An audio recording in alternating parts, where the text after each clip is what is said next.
Welcome to the Heavy Spoilers Show. I'm your host Paul, and in this video, we're breaking down Gen V. Episode 7 is now here, and it's packed with Easter eggs, major reveals, and lots of twists and turns as we head towards the finale. We now know Annabeth predicted her parents' deaths, and it was Godolkin all along. Thomas is healed and ready to wipe out every soup with a useless power, and Marie's basically opened a Pandora's box. The guy who can taste if something has ginger in it, gone. The girl whose foot tingles when rain's coming, goodbye. Guy who can spot an Easter egg in a show, bye-bye, you pathetic, useless man. In this video, we're of course going to be breaking down what it could lead to and everything that you might have missed. Without the way, don't want to waste any more of your time, so let's get into Gen V. No, there's no Cipher. God, it's only him. Okay, so the episode opens with Annabeth having a nightmare. It's super trippy with quick cuts and lots of blood as we possibly see Marie die. Annabeth is standing over her in what looks like a pool and potentially a preview of the finale. As we know, she is of course a precog, but not everything she sees in her visions comes true. Naturally though, she would panic after having this nightmare, even if there's a chance that it might not happen. She then realizes that Marie's gone after she finds Jordan in bed alone. The vision does change as Annabeth reaches the school later on, as there's some bars in the window which are just like the ones in the seminar room. So it seems that the closer she gets to where her vision takes place, physically or in time, the more accurate that her powers get, which kind of reminds me of the death crystals from Rick and Morty. But we get a major reveal near the end of the episode, which seemed kind of obvious in hindsight in regard to the visions. Annabeth didn't predict this, but it does turn out she predicted that her parents were going to die. After Marie's rude to her, Annabeth tells all. It's revealed that in a nightmare she saw them dying and felt major guilt as she could have potentially stopped it. So she channeled that guilt into hatred for Marie, which is why she never wanted to see her again. I did wonder if she's also wary of her sister and wanting to keep away from her because she knows something bad's coming. In healing Godolkin, she might actually have unleashed something horrendous that could destroy the entire world. Yay! Thus, she may even see her as the harbinger of death. Precogs in Minority Report witnessed murders before they happened, and the way their visions were shown there are similar to what we get here. The vision here has her standing over her sister, which is also similar to the flashback in season 1. There Annabeth was also standing over Marie and her parents, so it's a pretty nice touch. Now though she may have predicted Marie, I feel like this power will become integral moving forwards in the fight against Homelander. Sister Sage has managed to engineer the rise of him, and she's used her vast intelligence to predict how the cookie's gonna crumble. Is that the right phrase?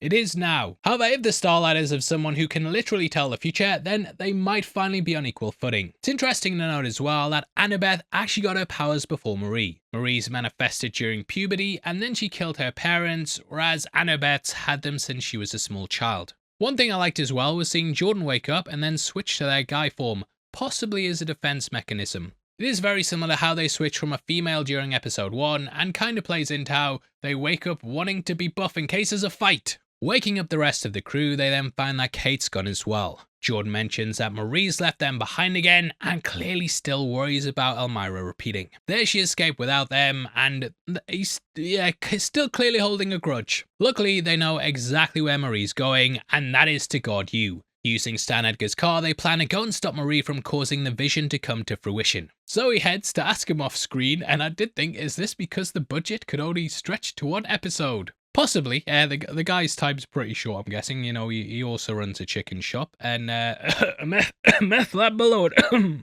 Cutting to Marie and Cate, they've just arrived at God U, which must have been one awkward car journey. Cate asks once again for her powers to be fixed, as she thinks she'll be needed for the coming battle. She even asks why bring her if she won't fix her abilities. It was really risky with Jordan last time, as she made a guy use a gnome like it's your mum. Marie says she's only there as she'd have just told everyone where she was going. I mean, yeah, it was a bit obvious though, wasn't it? Yeah, your sister can tell the future.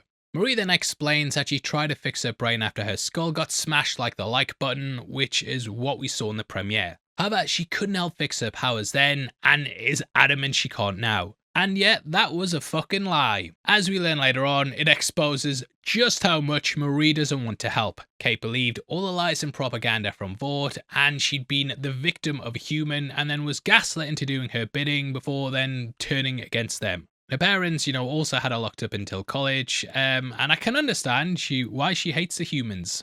It's similar to how Magneto employed violent means to liberate mutants at the expense of humans. Charles, on the other hand, sees the good in humanity despite a few bad actors. Cate promises to never use her powers on her friends again, but it's easy for her to say now. Marie thinks that once she's fixed, she'll just go back to her old ways. Marie just doesn't trust her, and to be fair, I can understand why. She basically killed Shetty and then overthrew everyone who stood against her. When it comes down to it, it's possible she'd seek after power. However, I do feel like Cate would be their ally now. She was more than willing to stand up to Cipher, and as we see with Polarity, it's a clear case of want versus need. If Cipher gets control of Cate as well, then they're absolutely screwed. So yeah, best just taking it easy for now. Cate says she will prove it to her though, which she does kind of later on when Marie asks her to make the others leave them in their plans of confronting the villain. Cate refuses, even though it would mean she'd get her powers working. So yeah, really nice character development, and I like how there's lots of these complicated relationships.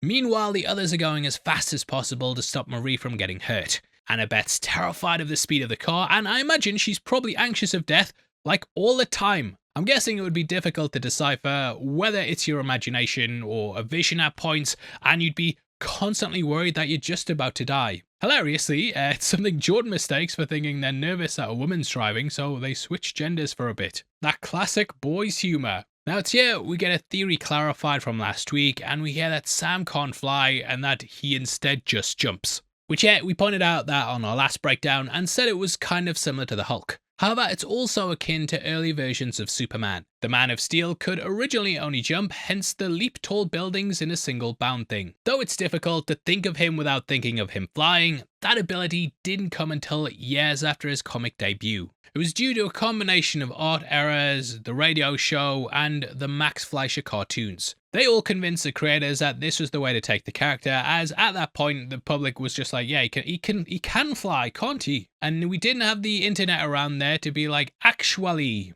I do wonder if Sam will eventually learn how to though, and maybe he can get some lessons from Homelander. Homelander is of course a Superman stand-in for the boys universe, but having Sam as an early Superman with limitations is quite a cool little turn. Mainly because it also allows for a very funny face-off with Greg later. When deciding who will help Emma and Marie, Greg says he can fly her around, and he's just swinging his dick. Sam of course takes issue with this, as he says he can jump faster than the new guy can fly. He's insanely jealous of him as he represents everything he wants to be. He has none of the baggage that he had, can be with Emma potentially, and is just the cool guy on campus. So it stings even more that Greg can fly while Sam can only leap. Greg's like, I'm the upgrade. Now Annabeth isn't used to all these powers as she's lived a normal life since her parents were killed. She's basically able to pass for human as well, with no one but her really seeing her powers. Because of this, she hasn't been raised as a soup and had the, let's say,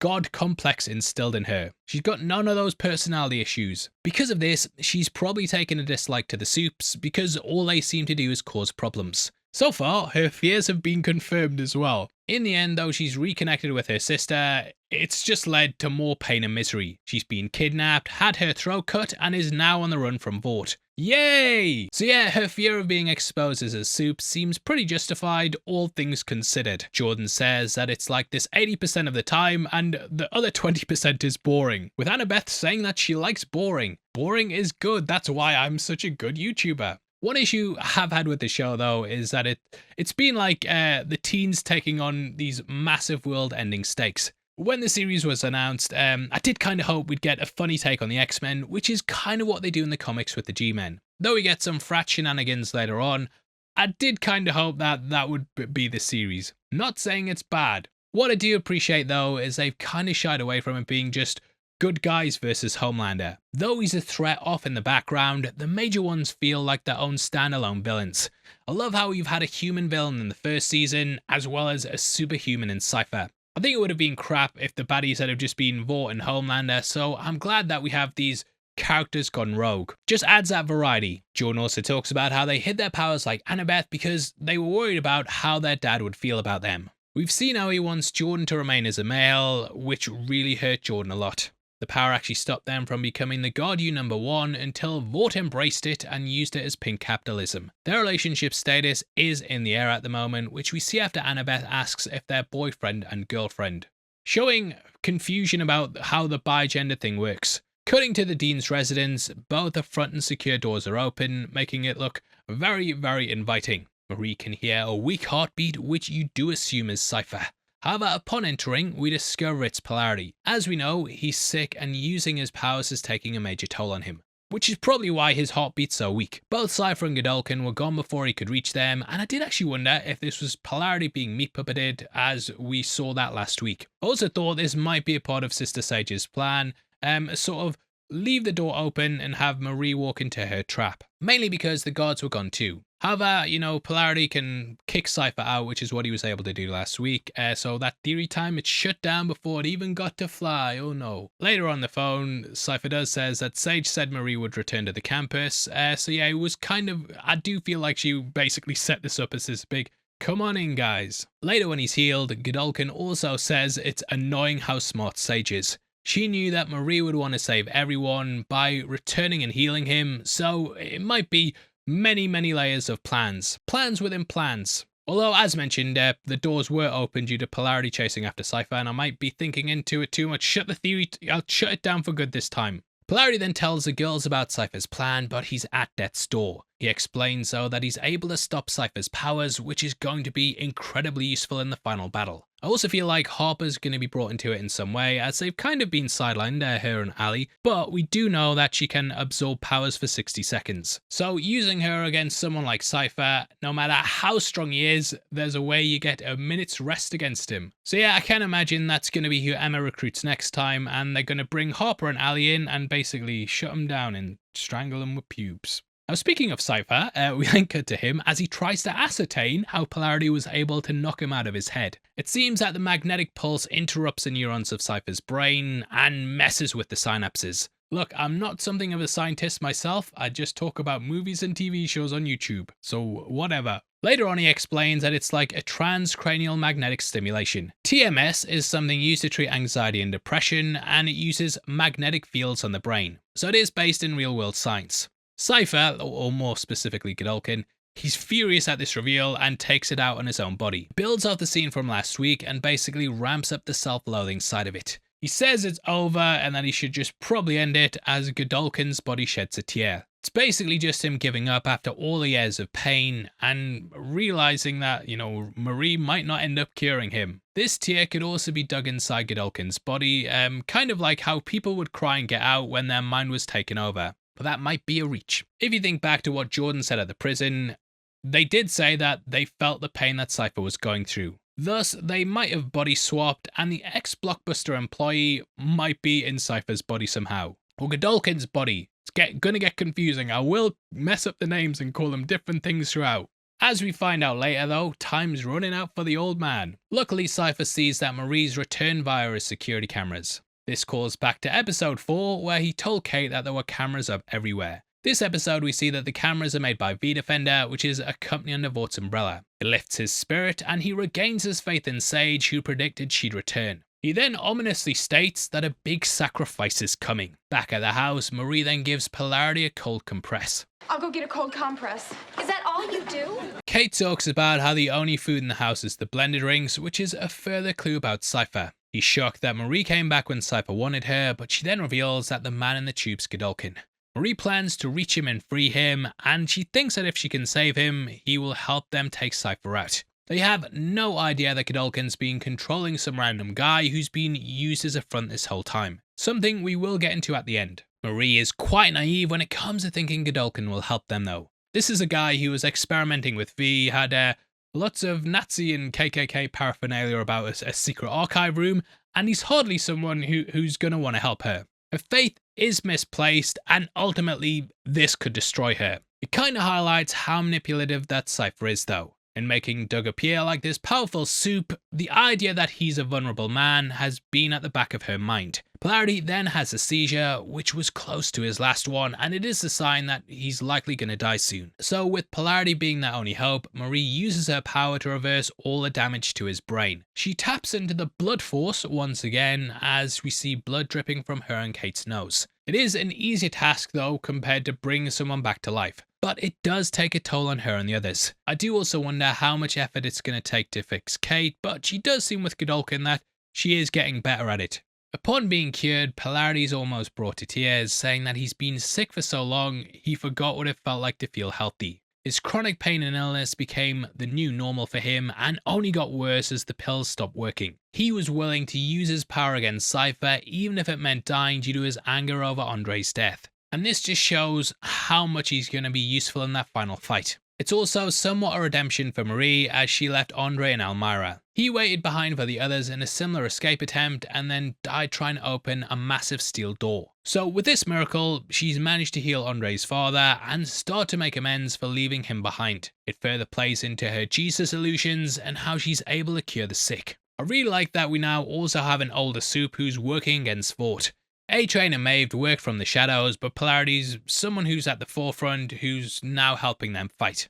Now I think one of the best things about the comics is the boys interacting with a wide range of Soups. It's only been the 7 so far, and we might be assembling something like Cap's team in Civil War, both in the comics and movie. I love the way these two shows work together though, and if you love the boys, then why not check out our shirts inspired by the show below. Right now, we've just launched our Avenue V inspired one, which can be seen on screen right now.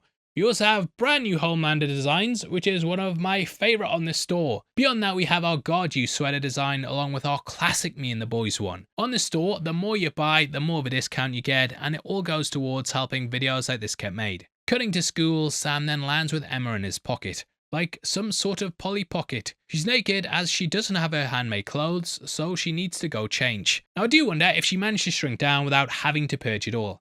I really hope we get to see her master her powers, as Ant-Man's style abilities will be so cool to see in the main show. She then goes to get dressed as they're interrupted by Rufus. He reminds Sam that it's Hell Week, which is the name of the episode. Unfortunately for the gang, he's got his duties as part of the frat. For the Brotherhood! Hell Week is a week-long hazing session where the students who want to join end up being humiliated. The name is also used heavily in Navy SEALs training. This is seen as a tool early on to pile on extreme pressure to the prospects before the expensive SEAL training starts. So the weak ones who don't hit the thumbs up quit before it gets even tougher. Hazing has been incredibly controversial and is banned at a lot of colleges. The Gamma Epsilon Delta fraternity was even moved off campus after a kid died of alcohol poisoning. However, now with the Soups getting what they want, Hell Week is back! We are so back! The college shenanigans were also something that was used heavily in the comics with the X-Men parody teams.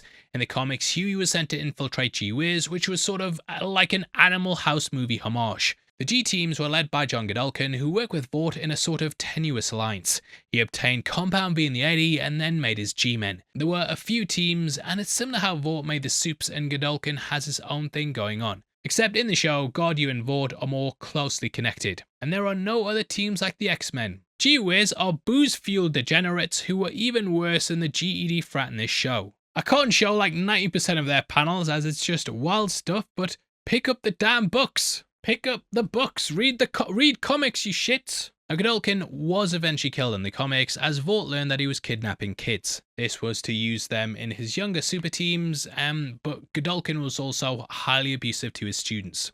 And there's a lot of what he did that was said in the subtext. Things came to a head and the boys were discovered, which led to Godolkin unleashing his Soups on them. However, the Vought cleanup crew arrived and took out Godolkin. Unfortunately, he wasn't taken out because it was the right thing to do, but because the scandal would have affected the bottom line. So I do wonder if Vought may want to take out the newly resurrected genius, with God You having yet another scandal.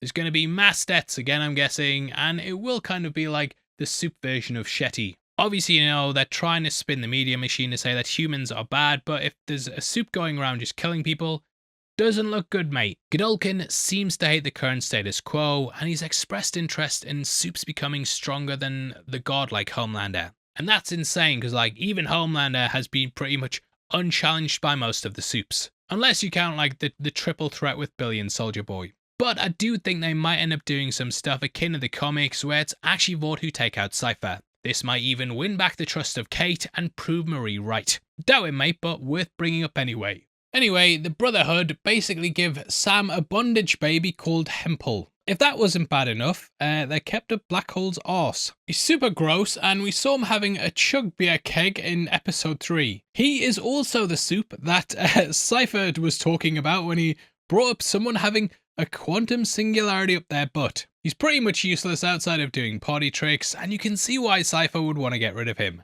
Hemple also coming out his arse is a lot like the termite stuff in The Boys. Also reminds me of the hamster from the comics, which less said about the better, but Richard Gere, I don't know if that's true, but it was a rumour for a while, and if you know the rumours around Richard Gere, you probably can figure out what it was. Other characters in the comics who have black holes as part of their body also include Zorn and Graviton from Marvel. Except they don't shove things up their arse. Well, they might do, we don't judge here. Hemple is then led around by Sam, and the poor lad ends up getting killed at the end of the episode. As we learn, he can turn his feet into hands, which reminds me of how Beast from the X-Men can swing around. But it's a useless power, as Hemple can just turn his big toe into a thumb. So he's the first one to be purged in Godolkin's brave new world. Sam's situation then gets worse as pretty boy Greg turns up and picks up Emma. Poor lad, and if you pause, you can pinpoint the moment that his heart rips in half. Highlights gives her a huge hug and asks how he can help. It's tragic, and Emma looks back and sees Sam holding the dog lead with a man in a nappy.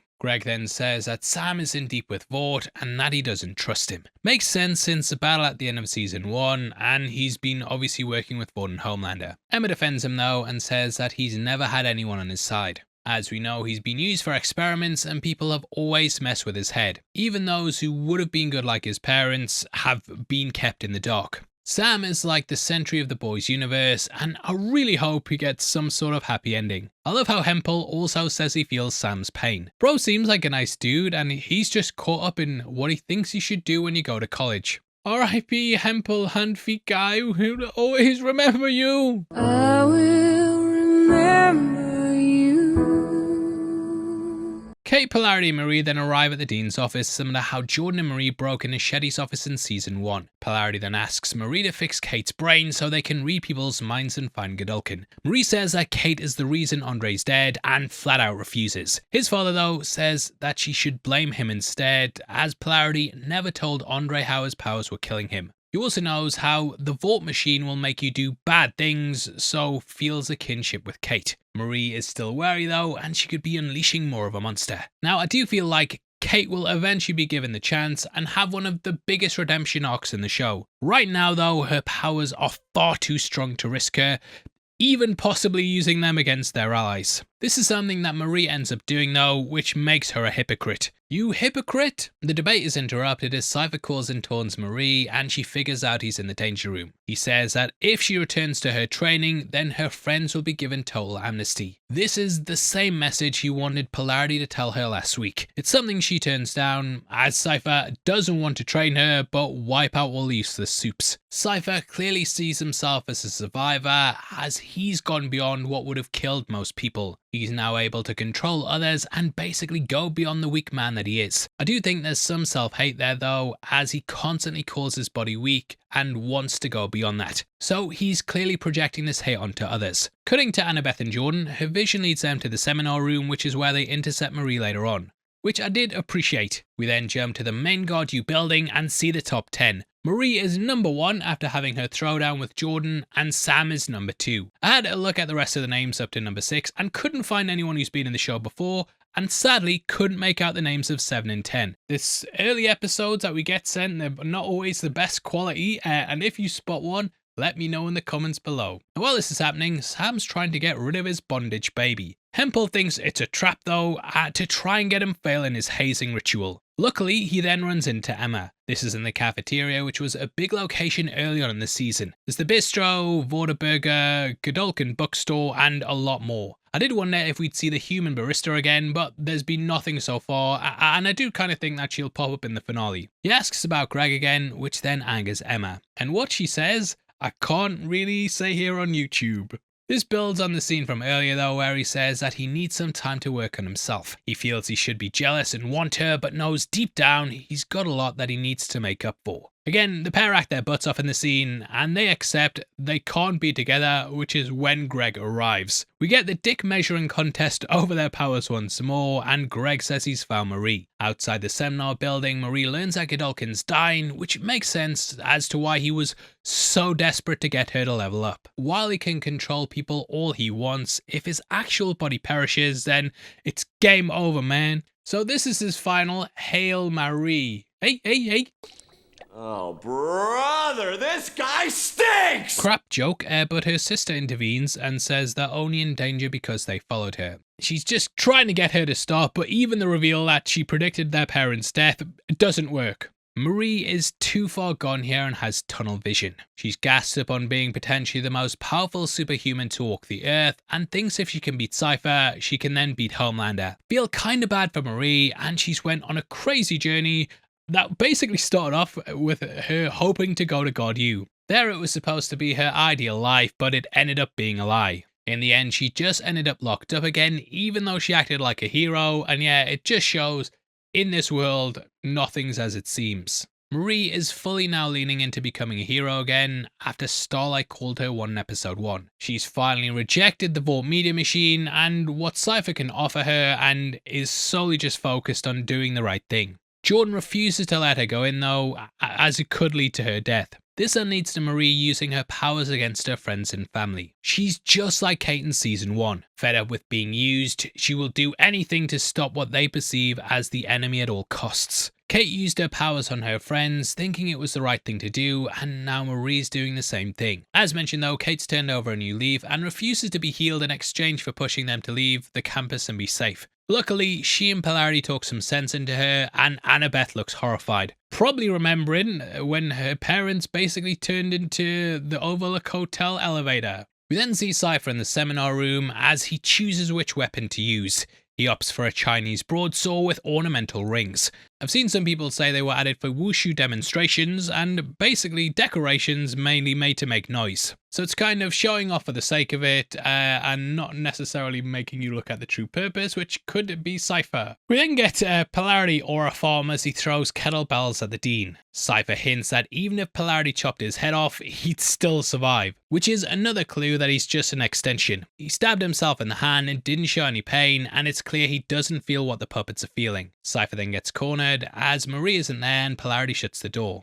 which is sort of bringing things full circle from his son dying trying to open one. He has to protect his actual body, but with the two teams of soup splitting up, it's war on two fronts, which is also why he had such major security back at the Dean's residence. Even though he wasn't there, he was leaving, he had guards because his true form was inside. See, it's all making sense. It's a great fight though, with the kids finally having an adult to back them up. Greg, Jordan and Sam then join the aura farm for a passive bonus and they face off against Cipher. The rest go underground to try and find Godolkin, and Marie finds him in a room after hearing his weak heartbeat. Now though the Master of Magnetism can stop the body control, it's going to be difficult if there's multiple ones there that Cipher's using to play whack-a-mole with. Such a great scene though as Godolkin takes over each one of the soups while trying to fight against Polarity. I did feel this was similar to a comic book movie scene, but I couldn't quite put my finger on it. So if you know, then leave it below. The possession powers are really cool though, and you just don't know who you'd attack. Greg also flies up with a signature flying superhero pose. The whole thing's similar to the first seminar scene with Vicor, but each one of the soups here is amongst the strongest that we've seen.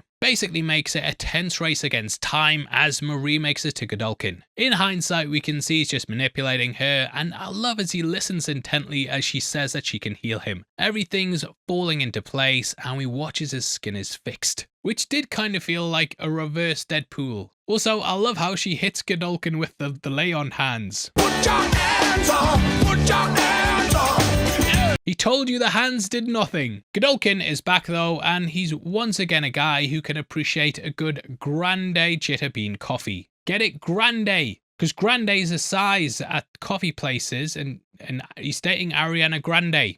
Look, shut up, fuck off. She then passes out, and it does seem like this is the most demanding heal yet. Godolkin then looks about the room amazed, and I could tell that Ethan Slater was filming Wicked at the same time as this because he had the same length of hair that his character Bok has there. I guess when Godolkin goes, no one will mourn the wicked after he's defeated for good. At least for now, he can go dancing through life at Godolkin University. Thomas is in awe that Marie managed to heal him though. She's managed to step up, and this mirrors the scene with Polarity from earlier. Both have a new lease on life, and he says the pain is gone, which is also something that Jordan touched upon in the prison. But yeah, lots of the same lines that Polarity used, but the twist takes it in a different direction. Polarity used his newfound ability to stop the young soups from being culled, while Godolkin will use his to kill anyone he deems not worthy of V. Cate then tries to help him, but he's too focused on being in awe that he's no longer sick. Polarity then grabs the sword that we saw earlier, ready to kill Cipher. However, he reveals he's just Doug.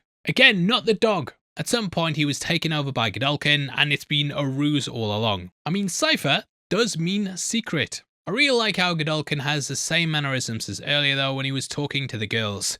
It's a really nice piece of acting that connects the puppet and the puppet master. This is what actually gives the clue to Cate, and though Cipher says how annoying it is that Sage is so smart as she is, they basically knew Marie would come back to save everyone. Just like Homelander's biggest fault's his ego, Marie's biggest fault's her savior complex, and ultimately this has been used against her. Now we cut to Doug, who's petrified of being killed as Godolkin's finally out of his head, and he says there was no Cipher. He was just a host for Godolkin to enact his evil plans. The now healed scientist's happy to be back in his body and says that your value in this world comes and goes with your powers. Now, losing one's powers is, of course, a running theme of the show and also on The Boys. A-Train started to lose his speed, Polarity was losing the ability to use his powers, and Cate's lost hers. Not completely, but you know what I mean. She looks directly at him while Godolkin says all this, and it's been her story this season. With her powers, she was invaluable to Shetty and Vought, but since losing them, she's kind of been cast to the side. Power is everything in the boys' world,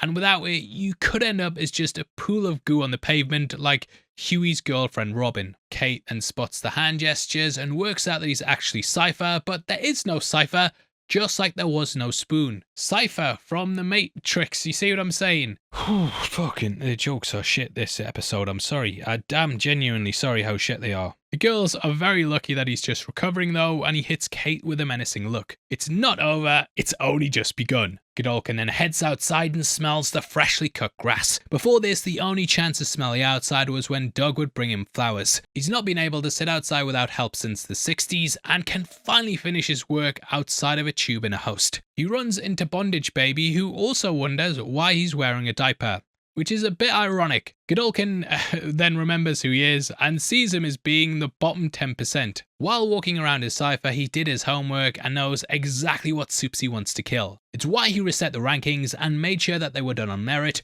not pure spin. His plan, as he said last week, is to cull the worst of the soups. Naturally, those with crap powers will be eliminated, and he wants the species to evolve, and if for only to be the best of the best of the best, sir. It's continuing the eugenics that the Nazis wanted and reminds me a lot of Invincible. In that comic and show, the Veltrumites had a civil war which led to only the strong surviving. It's similar here where only the best will remain. This will then mean Vought no longer wastes resources on marketing these people and putting them in power. Godolkin doesn't want the media spin anymore and is likely annoyed at what Vaught's become. He was basically the one who invented V, and they've taken his invention and basically turned it into some corporate slop. He has come back to cleanse the herd, and we end with a big cliffhanger and Godolkin saying, "Who's next?" as Young at Heart by Frank Sinatra plays. He is young at heart, as he looks just like he did in 1967, and your boy's got his groove back. After decades upon decades of research, Project Odessa has worked, and he's finally out in the open. It's very ominous, and yeah, just seeing him walk across the field, all about to go down. Now, how did he get his powers? Well, at some point he must have received Compound V, and I do feel like as the fire in the lab happened, you know, the V might have been turned into a gas which he then breathed in. Just looking at the history of comics in general, we all know lab accidents can lead to you getting powers. The Flash, the Hulk kind of, well, lots of things where something goes wrong in a lab and you walk out with great powers. Now, this reveal also explains why Marie didn't sense any V in Cipher's blood. He was just a puppet like Jordan was and could control anyone. So Doug is just a normal dude, and though the reveal isn't exactly earth-shattering, as it was pretty obvious, it is a good story nonetheless, I feel. And yeah, you know, I think there's two types of twists. One's where you're like, yeah, everyone's ahead of it, get to the point, we're sick of it, we've figured it out already. And one's where it's like, I can see it coming, there's little clues, I appreciate how they're building it up, and it makes for a good reveal. And I feel like this is the latter, because there's been some nice clues along the way, and ultimately unleashing Godolkin It's a big threat. It's a big threat. Sadly though, we might only get the one episode with a revived villain, which I do feel is a shame. I feel there's a lot of story that they have to explore, and with it just being a single entry, I doubt we'll get a lot of flashbacks. It's something I would have had each episode when we learned about Godolkin, but alas, we didn't get that. That said though, you know, I'm nitpicking and I really enjoyed this episode and expect a major throwdown next week as the cull goes into effect. Until then, I'd love to hear your thoughts, so please drop a like and leave your comments below. If you want to follow us on Instagram to keep up to date with what we're doing as well, then make sure you check us out at Heavy Spoilers. Did you know as well that members of the channel also get early access to at least one video a week, and all you have to do is click the join button, pay 99 cents a month and at least one video a week to pass the time as we